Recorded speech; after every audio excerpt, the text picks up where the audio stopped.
It's fun. I'm gonna drink the shit out of it. Hello all. Another day, another dirty mirror. Yikes. I'm going to Seoul today. Oh, you've seen this outfit before. Going full mocha today. Going to Seoul, running some errands. Maybe a gallery, a little pop-up, and yeah, some reading. Forgot, bag of the day. This Sunny leather bag. Yes, I think this is fine. Little day trip. Let's go.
It is the end of Monday, really the afternoon.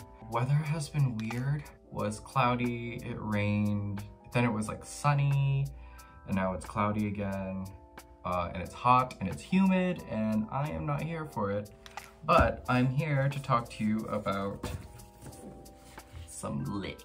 Yes, finished these over the weekend. We'll start with this. I remember I picked this up at Green Apple, or I was thinking of picking it up, putting it back, didn't want to spend so much money on books. Also kind of needed like to buy a lot of books just because I was sort of in a drought, but picked this up, San Francisco, the Green Apple.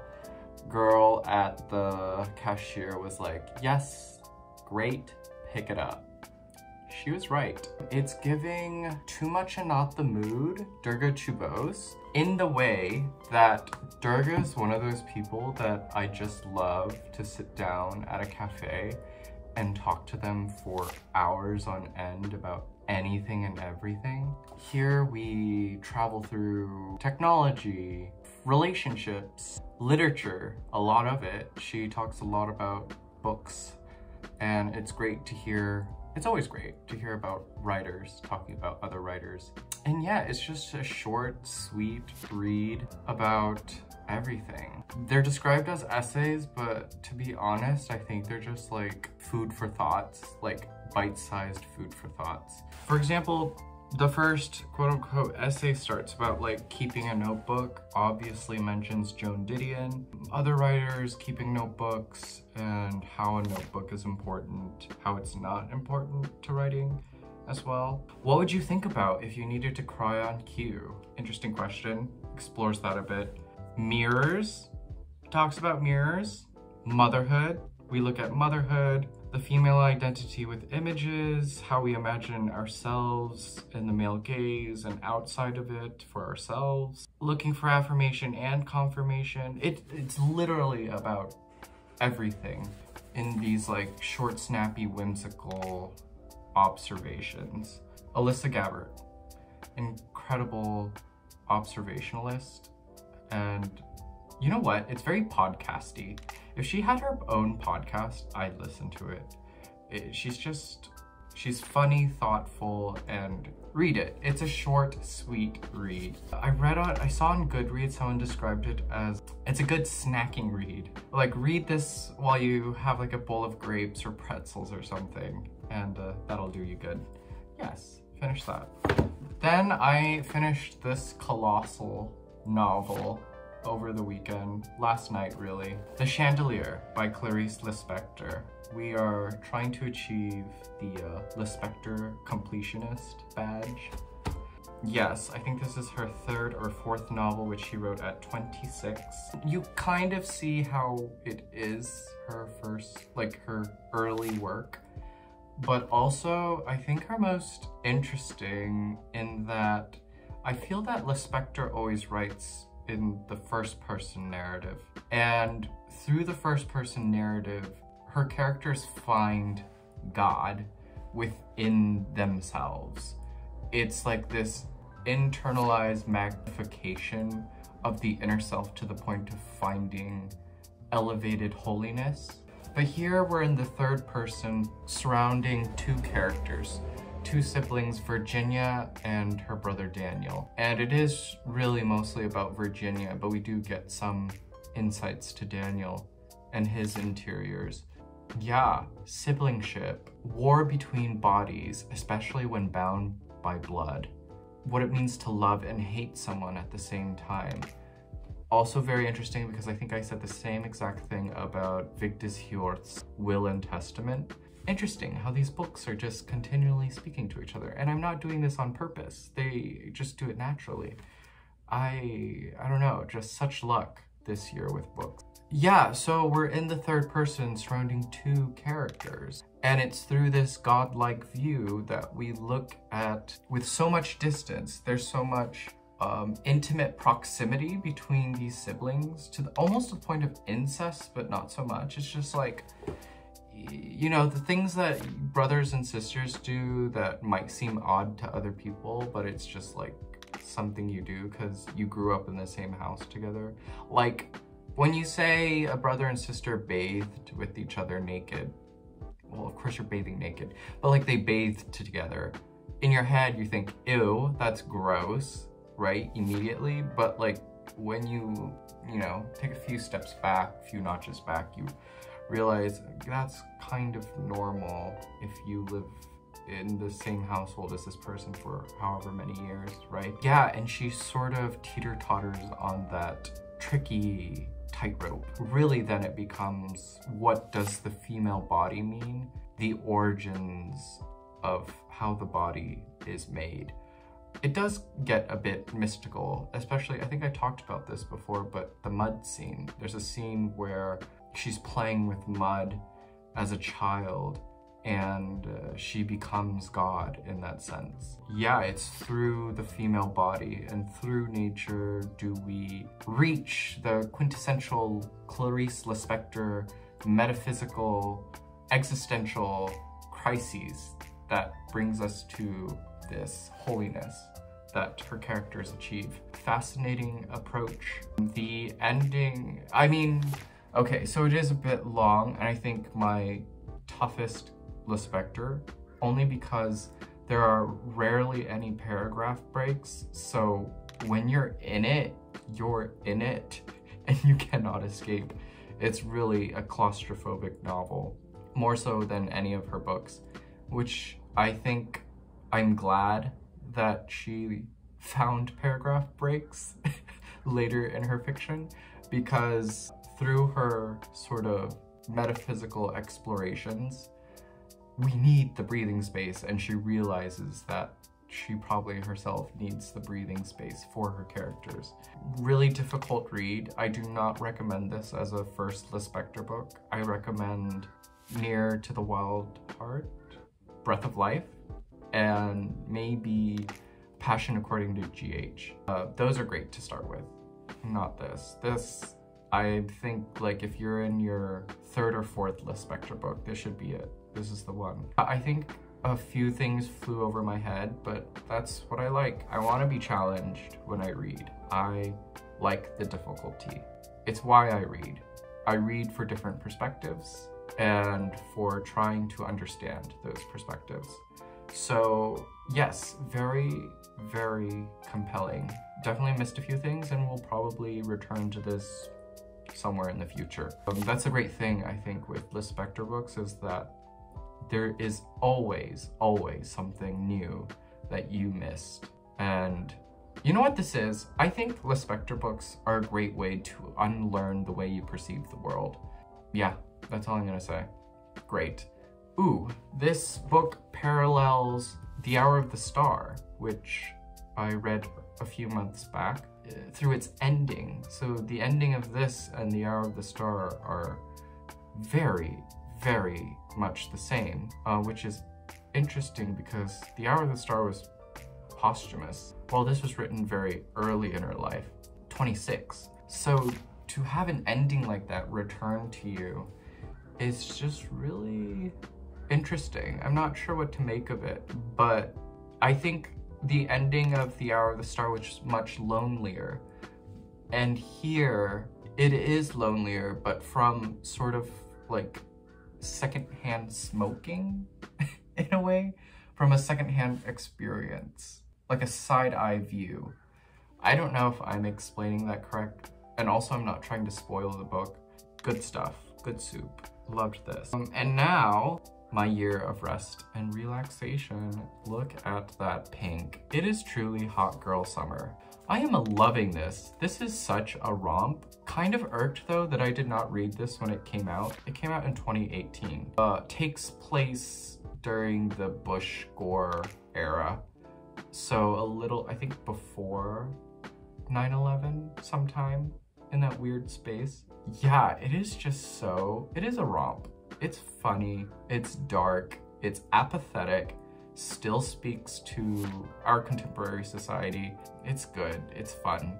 I'm like giggling at every page, I think. It's just really funny. We'll feed the Moshfegh fix as I wait for the new novel. And this is kind of scary, but I always feel this way. But my bookshelf is diminishing. It's as if I'm reading too fast. Maybe I should take a break or something, but also I'm loving it.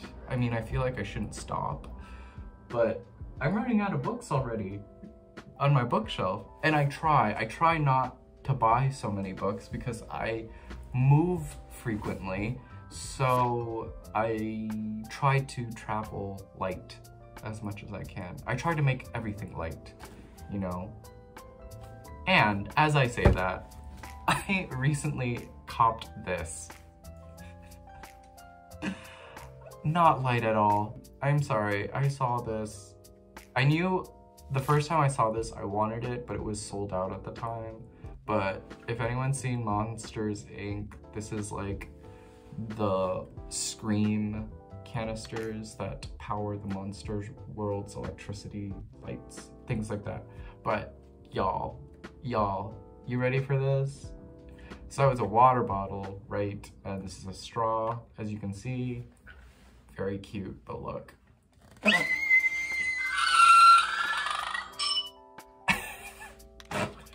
Isn't that wonderful? I think that's absolutely wonderful. I missed that part of before the pandemic. Everyone just had big water bottles, like hydro flasks. I was not a part of that. I was like, who wants to carry a big water bottle thingy? But I realized I don't hydrate myself enough, and now this is perfect. It's big, it's bold, it's fun. I'm gonna drink the shit out of it. Yeah, very excited to drink out of this.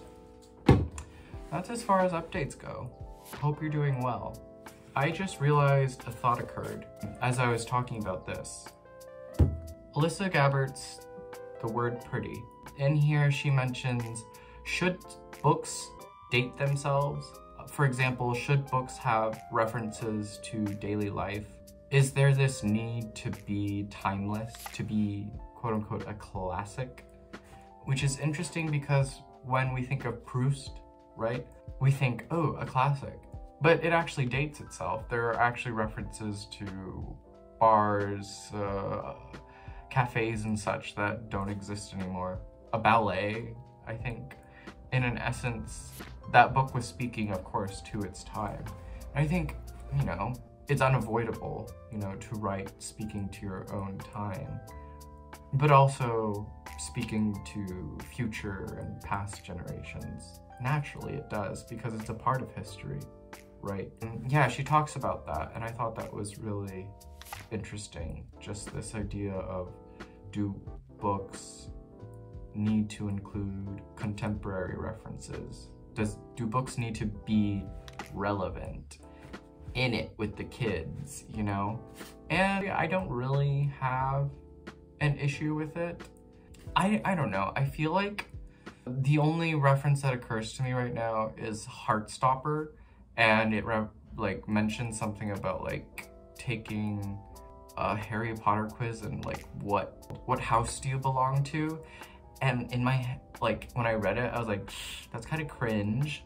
And yeah, it dates itself. It comes from a very specific point in time, and like, you know, for Gen Z, what generation am I? Anyway, doesn't matter. But yeah, it does date itself, kind of. But I think also those references are very important, because I think it also allows hyperlinks to different interests, different ways of discovering new arts. I think I remember David Sedaris saying that mentioning books in his work was like free publicity for other writers. And we love that. We love free publicity. We love learning about other writers. And obviously, like, the writers that inspire those writers. Also, I think it also lends like what the writer was thinking about, and their compiled research for the novels that they're writing. Like, for example, it mentions that Harrison Ford Whoopi Goldberg movie, which I can't remember the name of at the moment, but found out it was directed by Roman Polanski. But curious about it, so might end up watching it. But yeah, has references to like David Foster Wallace, as does she here. Actually praising some of his work here, which is interesting. Because, I don't know. I've tried Infinite Jest and just couldn't. It was just way too laborious for my pea-sized brain at 17, I think I tried it at. And yeah, I mean, it's just way too big of a book to buy and just bring along with you. But I did read Brief Interviews with Horrible Men, Hideous Men, and Something with a Lobster. And I thought those were great. Really funny, really dark, just my cup of tea. It's good, you know? I think these references are good. It's like if I ever go to panels or like Q&As with directors or a writer or such, my favorite question or my go-to question, if you're ever afraid to go up to the mic, do not be, and ask, what have you been watching, or what have you been reading, or what was the last book you read, or what piece of work has made an impact on you recently? Always good questions. I think it's my Goodreads thing. It's like I like to see what other people are adding to their to-read list. Why did they add that to their to-read list? It just feels so personal. And I love that, you know? I think break down those barriers, let's be personal. Yes, enjoying this. Only 40 pages in. It's fun. I think I might finish this way too quickly. Let me know what you're reading, what you've been up to, your summer plans, your summer reading list. Have I mentioned that I might do a summer reading list? Is it too late? It's already June. Anyway, yes, be well, do good work, and keep in touch.